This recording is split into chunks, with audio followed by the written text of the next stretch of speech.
New Japan Pro Wrestling New Beginning in Hiroshima. Night 1 takes place tomorrow morning. I'm so excited about it. SOS Wrestling Network here. You know what it is. Stardust Yaku, your boy Bluntzy and Naito. Joined by my homie across the pond, man. You know he is, the good brother LK. LK, man, we about to get into this, man. How you doing, my dude? I'm doing splendid, as always. I, for one, am mega excited for this New Beginning show. We've just, obviously, if you guys have just watched the Road to New Beginning show, you've kind of heard a mini little preview, so you're probably kind of expecting what we're going to say. But it'll be fun to break down these cards, and I don't know about you, I'm actually going to be getting up and watching all these shows live, both these shows live. Oh, absolutely. Like I said on the other show, LK kind of finishing up the Road to show. These big shows for New Japan, not so much the Road to shows, because I can watch those throughout the day, depending on the day it is. I can kind of get up like around 8, whatever, if I don't have to work that day or work a little later and watch it then.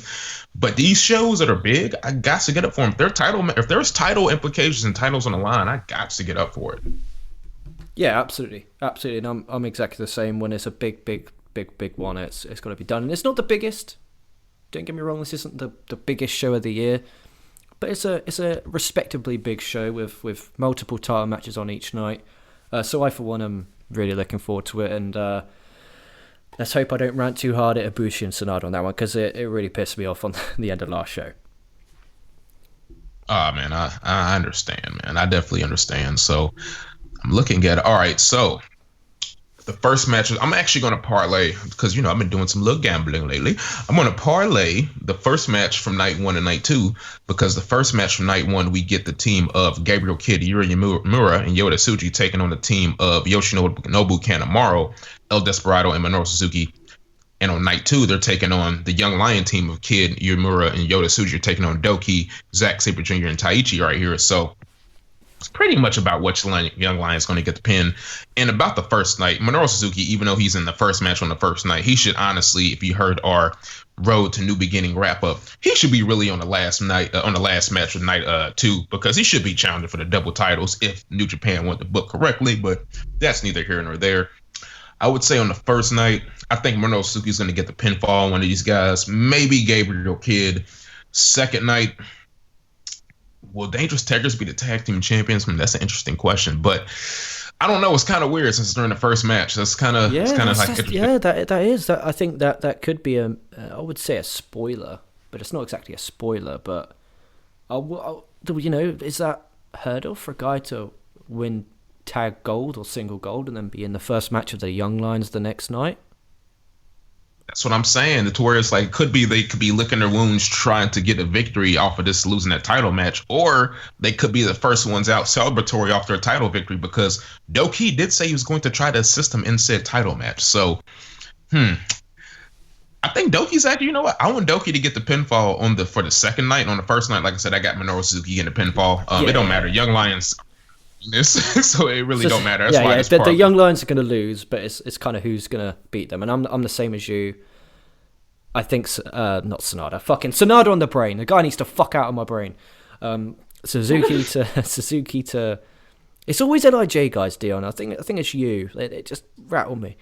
So I reckon Suzuki's going to get the win the first night, and then the second night, I reckon I'm going to give you a different one. I reckon Zack, because I think they're going to build up Zack for the New Japan Cup coming up. That's good. That's a good idea, because it's been a while since we had that Zack Sabre Jr. run, and people kind of forget about it since he and you know what? I'm gonna go opposite, just because I just thought about that. I'm gonna say Taichi wins this, and I think we get he almost did it. We might get a deep run in the New Japan Cup for Taichi. I'm gonna say that.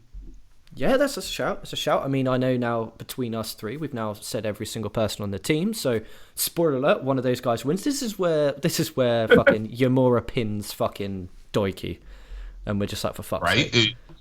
It's like, well, fuck, man. Hey, we tried, man. That never happens. But the next match we got is the second match on night 1. We have a special singles match right here. That's a 20-minute time limit. It's the way to the Grandmaster, Master Wato right here.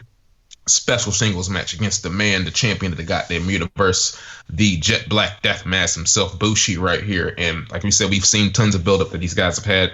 They've had some nice interactions. They've gotten, one up on each other here and there. So this is where it all culminates right here. And I would love, you know what? I'm going to limb. I'm going to limb because this is really weird because you run the risk, the result I think that I want to happen. Like if Bushi wins here, do you run the risk, LK, of stifling Master Wato too long, or is this like another roadblock? You got to think that whoever wins this match, whoever it is, whether it be Bushi, Master Wato, I think Wato. My prediction is Wato, and I hope Wato wins. They are surely going to be the next in line, excuse me, for the IWGP Junior Heavyweight Championship. I don't think it's going to be a roadblock. I think it's got to be, they're doing it for a reason, not just to throw these guys out there. And obviously it's Best of Super Juniors time coming up, so it kind of gets the crowd who are kind of new to New Japan familiar with these guys. But I think ever since kind of I wouldn't say during the pandemic era, ever since then, they've kind of put a lot more emphasis on these junior heavyweights, which I think is fucking magnificent. Like, they're actually getting singles matches here. They're getting a title match, their main event in shows. I really dig this. But my prediction is Master Wato, the 20-minute time limit. Potentially a draw, because that is quite short.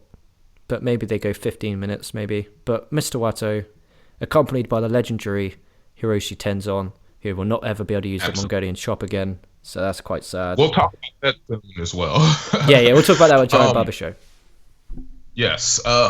You know what? I'm going to be a little contrarian here, and it's kind of going to hinge on my pick later in the night without showing my hand too much. I think Bushi's going to win this match. I think Bushi's going to win, and it's going to tie into what we're going to get in the main event later. So I got Bushi winning, especially if maybe the winner of this is going to get a title shot. It's got to be that way, though, man. It's like, it's always that way.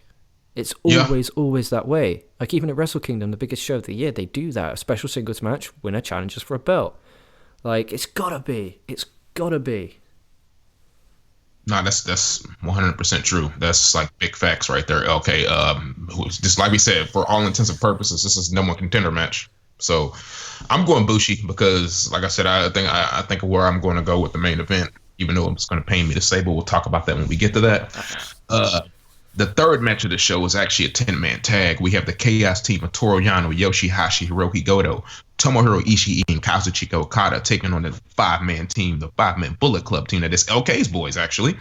El Phantasmo, Taiji Ishimori, Yujiro Takahashi, Jay White, and Evil right here. So with the happenings that's taking place between a lot of these guys in both these stables, it's kind of hard to predict how this is going to go, if this match is even going to have a result, because a lot of these matches have been ending in disqualifications, no contest, hasn't really even been, but it's broken out more or less a fight than it has a wrestling match right here. So I kind of want to go that route, but I just see with the two junior heavyweight guys on this team, when I mean the two junior heavyweight guys, the two guys on Bullet Club, that being Phantasmo and Taiji Ishimori, I actually see one of these guys getting pinned. I think Yano's going to pin Taiji Ishimori.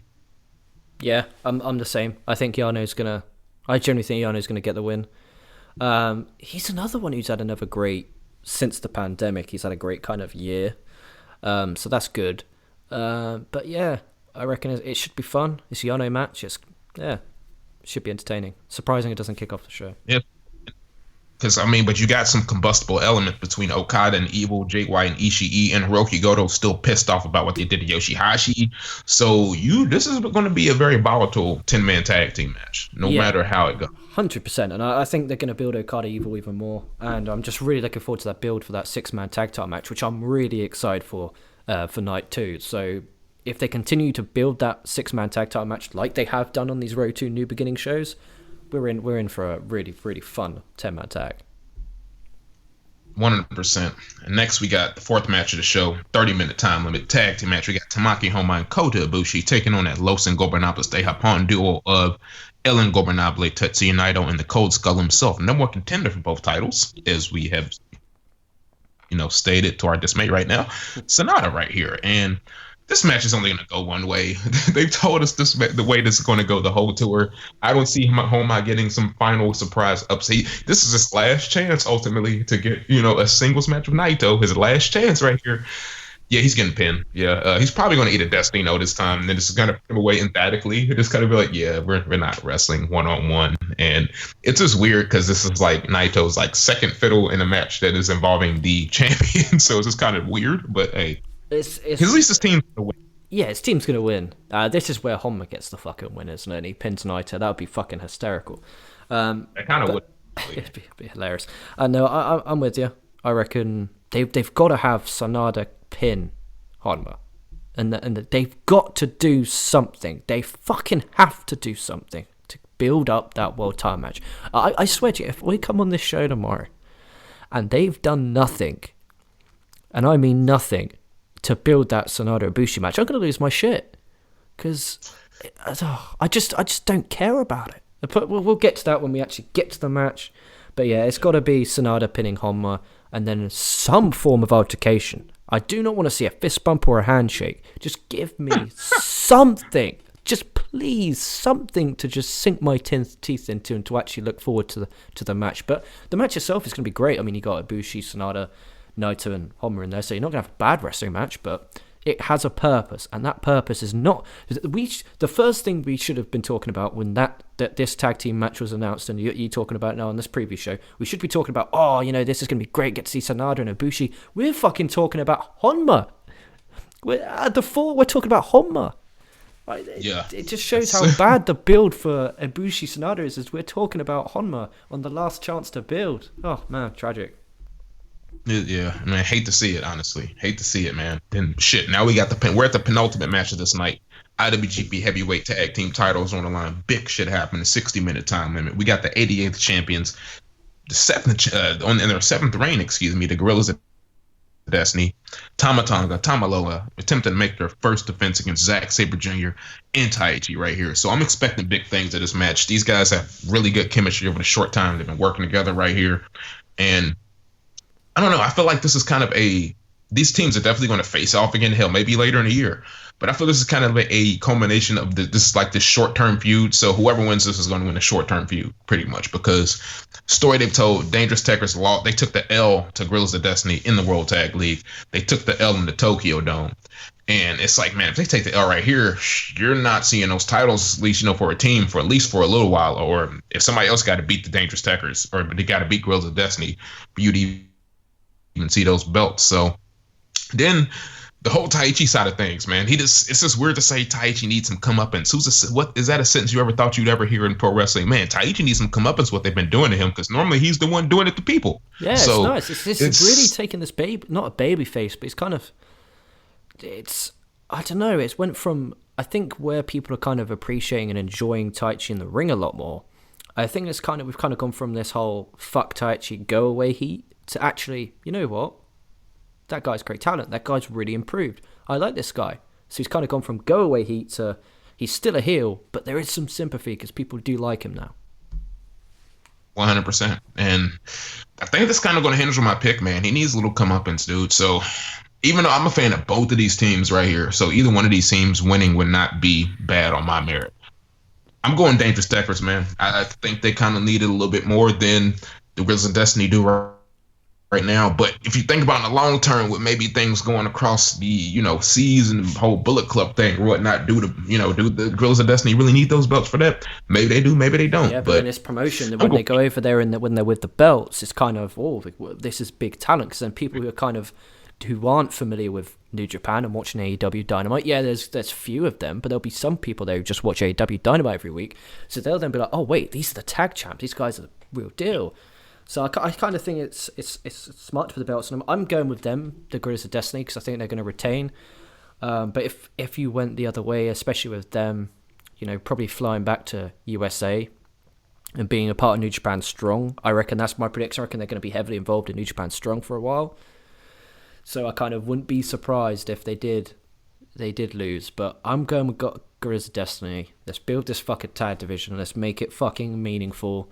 But the issue is to kind of go off on what we talked about with the special singles match with them challenging for the junior heavyweights.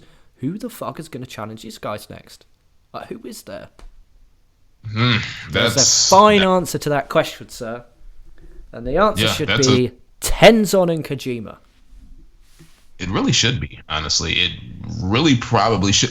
Honestly, I know they threw Great O'Khan at Tanahashi for the never open weight, but I don't know why they just didn't have Jeff Cobb stay over and just have Great O'Khan and Jeff Cobb challenged the winners of these match. That would have been viable as well. Like at least you would have had a new team. They're stable. That would have added a new little wrinkle into the tag team division because yeah, like you said, who's going to challenge these guys after this? I'm with you. It should be Ten Cozy. It should be if you think about it. Hell, LIJ can't even. Who would even be a tag team in LIJ to even like challenge for those belts right now? Because Hiromu of course is a junior heavyweight.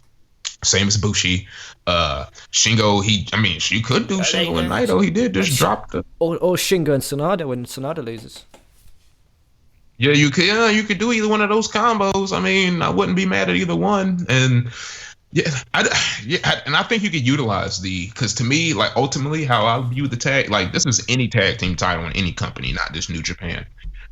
To me, how I perfectly view a tag team title is a doubles version of the world title. That's how I essentially, you know what I mean? That's how I essentially book it. I don't book it as this is a secondary. I'm like, no, this is a world title, but it's a tag, just in a tag team form. So that means wrestlers who are higher up on the card can hold this belt and make it mean something as well. So that's kind of how I look at belts like this. So in Dangerous Tekkers and Grills of Destiny brought a little life back to these belts, but I'm interested to see who's going to challenge after this because, yeah, the challengers, if you look at it on how New Japan does things, is kind of few and far between. If any one of these teams wins, but that way, damn, you might be right. Bullet Club might win because you can definitely pair off Danger. Who's more viable, LK, so we got Castle Attack coming up soon.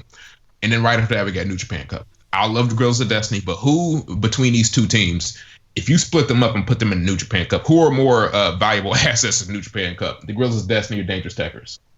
Dangerous Tekkers, so I guess it could mean that they don't win because maybe they're going to go on a singles run. This is for the interim, not for nothing too long. They can always form back and team back up because they are stable. Yeah, of course. Just go for kind of like a singles run for a mini little singles run.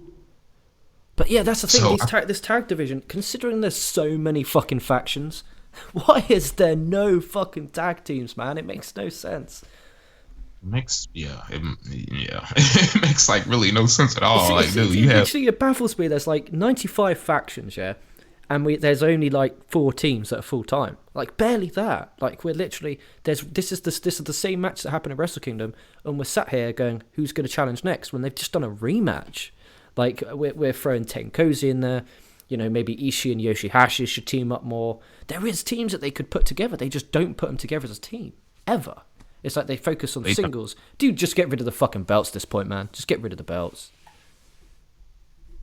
Yeah, for real, I mean, if you can't book the division correctly, then... Don't have it. It's important. If you can't have the division, get rid of it. Yeah, facts, and that's a video I was thinking about making soon here in a little bit is New Japan's booking or lack thereof of secondary titles, because if you look at their history, they really don't have a good history of booking secondary titles well, but that's in the future.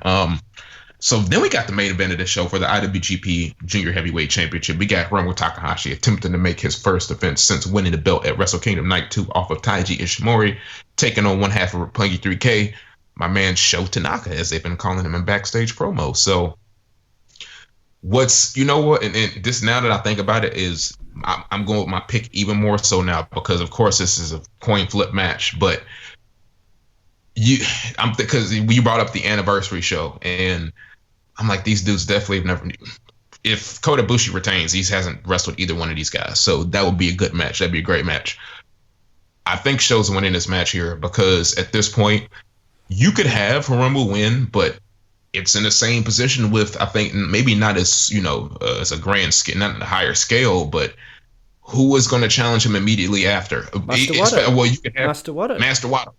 You could have him. Master Wato could be a challenge. You could be, but it's kind of like if Master Wato challenges him, it's like a Sanada challenge for Ibushi to me, but even like less so, because it's like he's not winning that. But he could win it on some pride shit, which if they did that, I would not mind. But I think this is probably the time, and maybe one of the only times, that Sho has a chance to win that junior heavyweight title, because I'm sure Yo was due back from injury here pretty soon, because he went out from injury maybe almost a year ago towards ACL, so he should be due back here pretty soon. So I don't know if you want to immediately team them back up. I'm just assuming you team them back up, and I'm like, if that's the case, you team them back up. Show is a guy that can definitely hold that singles belt for like at least a tour and a half. He can definitely hold that belt for like a short term and be like, well, he was a former junior heavyweight champion for its inevitable move up to the heavyweight division when he goes there. So I'm going with Show. It's just a breath of fresh air. I love Hiromu Takahashi, but he's gonna have that belt. He's gonna have it again. But I think Show has it right here. I'm gonna go Show. I'm sticking with Hiromu. I think Hiromu and Ibushi could be a match that can do big business for New Japan. I think that could be a really, really big match. And I think Hiromu versus Master Wato could be one of those big-time established moments. You know, Wato doesn't need to win, but establish himself. Like, he gave a great show and he had a great match. The crowd were behind him and this and that. And it's kind of then, okay, cool. He had a great match. Heading into Best of Super Juniors, challenging for the belt. You're kind of establishing him as a title threat. I think Master Wato wins, Hiromu retains, that at Castle Tack, and then bam, straight in with the Best of Super Juniors. I see what you mean, but this is the way I'm looking from it is last year we were supposed to get the junior heavyweight title, junior heavyweight champion versus the double champ, that being Naito versus Hiromu Takahashi. We didn't get the match because of, world situations. And honestly, I do believe that New Japan wants to hold off Hiromu Takahashi wrestling in that match against anybody that's not Naito, because really that was the match because he was like, man, I just want to wrestle Naito. I think that was really the match. And the way they've been kind of talking in post-match situations, because this is always the situation, okay, is Hiromu will be talking or a Show will be talking, and then one of them, it's kind of almost similar to the Bushi Sanada, but it's actually better because they, interact more. But, they'll go back and actually just be talking and they won't attack each other or whatever. And Ibushi would just come in and he'll sit right in the middle of them. And Romu's always like, dude, you interrupting what we doing right here. I don't even want to be here right now because you all here talking, you crazy, all this other shit. And he's just he's just talking about how Ibushi's rubbing off on him and everything. And I kind of think they still kind of want to hold off on that match for Hiromu. I think they still want him to wrestle Naito because that's the only time they'll have that happen unless it's in the G1 or something. So I could definitely see them running Show versus Kota Ibushi in that anniversary match, and that's still a unique matchup. I don't think they wrestled one-on-one before, and it's kind of it's unique, yes. It's unique, yes. But is that kind of a draw? Imagine if it's Hiromu Takahashi, Kota Ibushi, the internet would be buzzing about that. That's my 5 cents. I think that the crowd, and not even the crowd in live attendance because they can't make much noise due to COVID, but the internet. The worldwide fans there's massive amount of Hiromu fans, there's massive amount of Ibushi fans. That's kind of a dream match of something we have never seen before. We'll see in a while unless Hiromu moves up to heavyweight. I am fucking game for that. That's why I'm sticking with Hiromu, and I think he goes into Best of Super Juniors as junior heavyweight champion because he's going to take limited falls. He can then take some falls in the Best of Super Juniors to establish some challenges going forward. I think Show versus Ibushi is a good match to me and you, but to the people the international market that they're trying to draw, I think you have Hiromu and Ibushi. That's a fucking big draw. That's my opinion. I think that's a big draw. That match is a bigger. That match is a more buzzworthy type of match when you have a Hiromu Takahashi versus a Kota Ibushi. That is instantly oh, okay, Exactly. So what other chance over the year do we have to get that? There is no other chance. So you do it whilst you can, which is the 45th anniversary. Yes, whatever anniversary it is. Yes, we want it to be Naito and Hiromu, but we can't. But we'll fucking settle for Ibushi versus Hiromu. Imagine the promo build-ups we could get. That would be great. I'm so game for that, and I'll be disappointed if... at this point now, I think I've worked myself into a way how if Show wins, I'm going to be disappointed, which is a damn shame because I think Show's great. But I don't think it hurts Show taking a loss to Hiromu at all. No. In a feasible way, have him get lots of offense in. But the match itself is going to be great, by the way, guys, and I highly recommend checking the show out. I'll be very, very shocked if it isn't fucking phenomenal. But I think Hiromu here. I think Hiromu. Hey, it's fair. I mean, it's a toss-up. It's a coin flip match, man. So, I mean, hey, it's better than the main event we're going to get on night 1 or night 2, and that's what we're about to... So, better make the most of the joys of night 1 because night 2 might not be the same. Let's get on to night 2. We're on actually match 2 of night 2 here. We got Suzuki Gun Trio, Yoshinobu Kanemaru, El Desperado, and Minoru Suzuki himself. We can actually call him Suzuki Gun tonight. Taking on Bullet Club Trio of Yujiro Takahashi, El Phantasmo, and Taiji Ishimori right here. I think it's safe to say I love you, Yujiro, but I see a Gotch style power driver maybe in your future right here. And this is what El Phantasmo was talking about. Yoshinobu Kanemaru and El Desperado couldn't stake claim to trying to get a junior heavyweight tag team title shot because they can be on the winning side. So, yeah, I think potentially in this one, I think we are going to get. I think we're generally going to get Kanemaru or Despi pinning them. Generally, I think that we're going to get that, and then Castle Tack, that's going to be a junior heavyweight title tag match. Because again, we're doing rematches because there's no fucking other teams. Yeah, you're right. I mean, you could. I've always still been wanting them to run Bushi and Hiromu Takahashi as the tag team champs. I don't know why they have not yet. I mean, but that's either. I mean, if they take the belts off of or if Show take the belt off, maybe Bushi and Hiromu could challenge for those belts soon. Who knows? I don't know. Yeah, possibility. So match number 3, 6-man tag team match. We have, depending on what result happens, Master Wato maybe picking up the victory on Bushi the night after, taking on or teaming up with Show, and oh my gosh, man, the man that will not go away, Tamaki Homa, Los Ingobernables de Japón trio, Bushi, Hiromu Takahashi, and Tetsuya Naito. So yes, it's going to be interesting. So one of these guys is going to be the champion right here. This is kind of yeah, it's fuck. It's really Honma again. It's going to be taking the fall. Naito's going to pin him. I think that's the story of this tour. How many times Naito can just beat Honma, and Honma just keep on getting up. Or are we going to get that big? Because if you remember in the G1, Honma always lost, and then he got that big win. Yeah, towards the end of the tour. What if they're doing that with Honma, where Honma's going to get his ass fucking kicked on the final night of the tour? Honma gets a roll-up win, and he celebrates like he just won the fucking IWGP Heavyweight title. Like that's a possibility. Don't rule that one out, because that's what they used to do in the G1 with Honma a couple years back. And okay, let's not act like Honma can't pin Bushi either. Like, let's not act like that can't happen, because that could definitely happen. He'd be like, well, I won this match, and Naito's like, all right, I guess. Like, oh, imagine Bushi going from losing to Master Wato then to losing to Honma. We'll call that a bad day at the office. Damn, poor man. Yeah. That's a bad 48 hours if you've ever seen one. But yeah, it'd be interesting right here. So this is kind of almost, this is weird, because it kind of almost makes you think Show might not win that title match, but I'm still holding to my pick. But as far as this match goes, I think we're on to something. I think Homa's probably going to get a victory, and he's going to pin Bushi, unfortunately, because he just can't take this L's the whole tour, man. Yeah, it's just, they got to give him something, like, because then the next time he's on the show, we're going to be like, oh, Homa's in a match, he's going to lose, and then you don't want a guy like, because that's what happened with Yoshihashi and Doki. We're kind of like they're in the match, are going to get pinned, and that's not fair. Yep. Because you got to at some point give them wins so that they're credible. So when they do lose, it does mean something. Not they're in the match, they're going to lose. Yeah, no, that's 100% fair. Like, you kind of got to give them something, man, you know? And then this next match, man, this is speaking of giving people something. Yeah, I don't think this match is going to do much of it. Might be all right. We got Yano and Okada taking on Bullet Club team of Dick Togo and his Pareja Evil right here. I would love if Dick Togo somehow ended up pinning Yano. I think that would be hilarious. That would be like, oh, wow, wasn't expecting that. That'd be a nice little surprise. But yeah, actually, I think Dick Togo is probably going to eat a Rainmaker. Not even, yeah, he's going to eat. Yeah, you know he is. You know he's going to eat a Rainmaker, and then Okada's like, going to challenge Evil, and Evil's going to be like, fuck off. I was going to say maybe a money clip too. He might submit to the money clip as well. So but he's losing. He's losing. Yeah, he's definitely losing. I think Okada's going to get the win for his team. I think he's going to get the win, and he's kind of going to give Evil no choice but to accept this challenge. Yep, 100%.